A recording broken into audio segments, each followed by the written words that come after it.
नमस्कार, जय हिंद जय भारत दोस्तों। स्वागत है आप सबका आज के इस वीडियो लेक्चर में। आज हम एक बहुत अहम मुद्दे पे चर्चा करेंगे, एक बहुत अहम सामरिक कंटेम्प्रेरी इशू को देखेंगे और समझेंगे। Today we are going to discuss one of the most important and significant topics of the current scenario year 2022। सन 2022 के ये फरवरी, मार्च और अप्रैल के महीने में अंतर्राष्ट्रीय मीडिया में बहुत हलचल हुई। एक बहुत बड़ी न्यूज़ आई रूस और यूक्रेन के युद्ध के अलावा भी, और वो ये थी कि श्रीलंका पे आया आर्थिक संकट। ऐसा क्या हुआ कि जो एक देश, श्रीलंका एक आइलैंड कंट्री है, एक द्वीप देश है जिसके चारों तरफ पानी है, ऐसा क्या हो गया कि उसकी अर्थव्यवस्था लड़खड़ा गई, चरमरा गई। नौबत यहाँ तक आ गई कि अंतर्राष्ट्रीय बिरादरी के सामने, अंतर्राष्ट्रीय संगठनों के सामने इसको हाथ फैलाना पड़ा। वहाँ के मंत्रिमंडल ने सामूहिक रूप से इस्तीफा दे दिया, लोग सड़कों पे उतर आए। नौबत यहाँ तक आ गई कि दूध, आटा, गेहूं, चावल, ये बुनियादी वस्तुएं भी 400 रुपये, 800 रुपये किलो तक हो गई। लोग लड़ने लगे एक दूसरे से और लड़ रहे हैं। तो ऐसा क्यों हुआ और ऐसा क्या कारण थे जिस वजह से ये हुआ, और क्यों हमारे लिए, भारत जैसे देश के लिए क्यों ये महत्वपूर्ण है कि श्रीलंका की स्थिति पे निगाह रखे और उस पर पूरी एक जानकारी एकत्र करके पल पल की खबर रखे कि अब श्रीलंका में क्या हो रहा है, और क्यों भारत के लिए ये महत्वपूर्ण है कि श्रीलंका को कौन से देश मदद कर रहे हैं। भारत के लिए क्यों महत्वपूर्ण है ये जानना, इसको आज हम समझेंगे। पहले तो हम ये समझते हैं कि क्यों हम श्रीलंका को समझें और जानें। देखिए, श्रीलंका से हम भारत का संबंध आज का नहीं है। कहते हैं रामायण काल से, यानी कि त्रेता युग से श्रीलंका भारत से जुड़ा हुआ है, और समसामरिक दृष्टिकोण से, यानी कंटेम्प्रेरी पॉइंट ऑफ व्यू से, जियोपॉलिटिकल पॉइंट ऑफ व्यू से, और द मोस्ट इम्पॉर्टेंट, इंडिया की जो बाउंड्री है, जो बॉर्डर लाइन है, specifically and the most prominently जो हमारी कोस्टल, यानी कि जो हमारी समुद्री सीमाएं हैं, उससे श्रीलंका सटा हुआ है।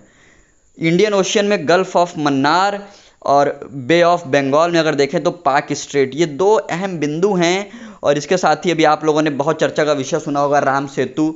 तो श्रीलंका से भारत का संबंध बहुत पुराना है, एक नहीं कई सारे मुद्दे हैं। और इन सब के बीच दक्षिण एशिया में चीन की बढ़ती, जो उसका जो उपनिवेशवाद है, जो चीन का जो बढ़ता साम्राज्यवाद है, आर्थिक साम्राज्यवाद कह लीजिए, जो चीन का इकोनॉमिक इम्पेरियलिज्म है, उसका भी निगाह रखने के लिए हमें श्रीलंका की स्थिति को समझना बहुत ज़रूरी है। आपको बता दें, श्रीलंका दक्षिण एशिया का एक देश है जो भारत का पड़ोसी भी है, अंडमान और निकोबार आइलैंड से भी बहुत सटा हुआ है। और श्रीलंका की स्थिति को समझना इसलिए भी ज़रूरी है कि चीन अपने ऋण के जाल में श्रीलंका को फंसा रहा है। श्रीलंका का पुराना नाम सीलोन है, जैसा कि आप सब जानते हैं, और इंडियन सब कॉन्टिनेंट में, यानी कि भारतीय उपमहाद्वीप में गल्फ ऑफ मन्नार और पाक स्ट्रेट, इसको सेपरेट करते हैं। और इसके साथ ही साथ श्रीलंका भारत से जुड़ता भी है। कहते हैं धार्मिक दृष्टिकोण से अगर देखें तो हिंदू धर्म के कई सारे अनुयायी वहाँ पर हैं, बौद्ध धर्म के कई सारे मानने वाले वहाँ पर हैं, और मोस्ट इम्पॉर्टेंट, दक्षिण भारत में तमिल संस्कृति के मानने वाले बहुतायत संख्या में लोग, majority of the people who believe in the Tamil culture resides in Sri Lanka. Sri Lanka का एक बड़ा वर्ग है। कहते हैं भारत के पूर्व प्रधानमंत्री माननीय श्री राजीव गांधी जी की जो हत्या हुई थी, उसमें भी श्रीलंका के लिट्टे संगठन का और कई सारे नाम उछले थे। खैर, ये एक विवाद का विषय, इस पे हम यहाँ नहीं जाना चाहेंगे। मुद्दे पे आते हैं कि जो चीन की जो ऋण नीति है, चाइनीज़ डेट ट्रैप कहते हैं। चीन किसी भी मुल्क को, एक ऐसा मुल्क, चीन करता क्या है, चीन पहले चिन्हित करता है कि कौन से ऐसे मुल्क हैं जिससे उनको फ़ायदा मिल सकता है, यानी कि कौन से ऐसे मुल्क हैं जो चीन को राजनीतिक, भौगोलिक व आर्थिक में विशेषकर प्राकृतिक संपदा के रूप में उसको फ़ायदा पहुंचा सकते हैं, और कौन सा ऐसा देश है जो दक्षिण एशिया में चीन को मजबूती दिलाने में मदद करा सकता है। तो चीन ऐसे मुल्कों को पहले चिन्हित करता है, फिर उसके बाद उनको खूब सारा ऋण देता है। और न सिर्फ ऋण देता है, चीन ये भरोसा दिलाता है कि आपके देश के विकास में हम योगदान देंगे। जैसे एक छोटा सा उदाहरण, चीन ने क्या काम किया, श्रीलंका में एक जगह है, एक बंदरगाह है हम्बनटोटा, बोला इसको हम विकसित करेंगे। अब उसमें करोड़ों रुपए, अरबों रुपए उसने लगा दिया। अब उस बंदरगाह को विकसित कर रहा है, और वो बंदरगाह ऐसी जगह पर है जहाँ से भारत के ऊपर निगाह रखी जा सकती है। अब आप समझिए, कोई भी व्यक्ति ये कभी नहीं चाहेगा कि उसके पड़ोस में उसका शत्रु आए, वो भी भारत जैसे देश के लिए। चीन जैसा देश अब हम्बन टोटा में करोड़ों रुपए लगाए हैं, जो कि श्रीलंका वापस चुकाने में असमर्थ है। कहते हैं किसी भी देश के लिए इंपोर्ट और एक्सपोर्ट बहुत मायने रखता है। आपको बता दें, चाइना, यहाँ चाइना का नाम मैं इसलिए ले रहा हूँ क्योंकि चीन की स्थिति को भी समझना होगा। चीन दुनिया में एक सबसे बड़ा एक्सपोर्टर कंट्री है, जो सबसे ज़्यादा चीज़ों को एक्सपोर्ट करता है। और श्रीलंका एक ऐसा देश बन गया है जिसका हाल फिलहाल में इंपोर्ट बहुत ज़्यादा है। किसी भी देश की अर्थव्यवस्था जब चरमराती है, उसका सबसे अहम योगदान इंपोर्ट और एक्सपोर्ट का होता है। कहते हैं अगर आपके इंपोर्ट ज़्यादा हैं, यानी कि आप विदेशों से, दूसरे देशों से सामान ज़्यादा खरीद रहे हैं, तो स्वाभाविक सी बात है, जब आप कोई चीज़ खरीदते तो आप पैसा देते हैं, तो आपकी मुद्रा वहाँ जाती है। लेकिन जब आप कोई चीज़ बेचते हैं तो बाहर की मुद्रा आपके पास आती है अलग अलग देशों से। तो हाल फिलहाल में श्रीलंका की अर्थव्यवस्था में इंपोर्ट बहुत ज़्यादा हुआ और एक्सपोर्ट बहुत कम हुआ। और एक्सपोर्ट वो बेचारे करते भी कैसे, आपके सामने भी कुछ प्रमुख कारण आ रहे हैं। एक तो कोविड पैंडमिक ने श्रीलंका की अर्थव्यवस्था को पूरी तरीके से तोड़ के रख दिया।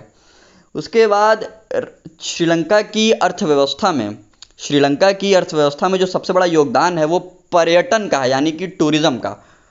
सैलानी आते हैं, टूरिस्ट आते हैं, सैर सपाटा करते हैं। श्रीलंका की कुल आमदनी का, यानी उसकी कुल जीडीपी का 12% से ज़्यादा वो डिपेंडेंट है किस पे, टूरिज़्म पे है। फिर उसके बाद रूस और यूक्रेन का युद्ध। देखिए, रूस और यूक्रेन का युद्ध इसलिए महत्वपूर्ण हो जाता है श्रीलंका की स्थिति बिगड़ने में। क्यों? श्रीलंका में ज़्यादातर जो पर्यटक आते हैं वो उत्तरी एशिया और यूरोप से आते हैं, क्योंकि देखिए ठंडा प्रांत है, लोग समुद्र की सैर सपाटा करने आते हैं। तो स्वाभाविक सी बात है, आप समझ सकते हैं कि रूस और यूक्रेन और श्रीलंका में आने वाले ज़्यादातर टूरिस्ट भी रूस, यूक्रेन, बेल्जियम, बेलारूस और चीन, यहाँ जैसे देशों से होते हैं। इसके अलावा एक सबसे अहम जो कारण था वो था ऑर्गेनिक फार्मिंग। ऑर्गेनिक फार्मिंग वो होती है जिसमें आप किसी भी प्रकार का कीटनाशक, यानी कि आप किसी भी प्रकार का इंसेक्टिसाइड, पेस्टिसाइड आप नहीं डालते हैं, किसी भी हाइब्रिड बीज का इस्तेमाल नहीं करते हैं, विशुद्ध रूप से प्राकृतिक रूप से खेती करते हैं। अब ये बताइए, प्राकृतिक रूप से आप खेती कर रहे हैं, ना खाद, ना यूरिया, ना इंसेक्टिसाइड, ना पेस्टिसाइड डाल रहे हैं, तो उसमें उस खेती की लागत बहुत ज़्यादा बढ़ जाती है। उसकी लागत इतनी हो जाती है कि फिर उसको बेचना मुश्किल हो जाता है। अच्छा, दूसरी बात, आपने खेती तो की, लेकिन आप बेचेंगे कहाँ? अंतर्राष्ट्रीय बाजार में बेचने के लिए आपको बाजार चाहिए। कोविड की वजह से पूरा अंतर्राष्ट्रीय बाजार, इंपोर्ट एक्सपोर्ट सब चौपट था। तो ऑर्गेनिक फार्मिंग ने इनको बहुत बड़ा नुकसान पहुंचाया।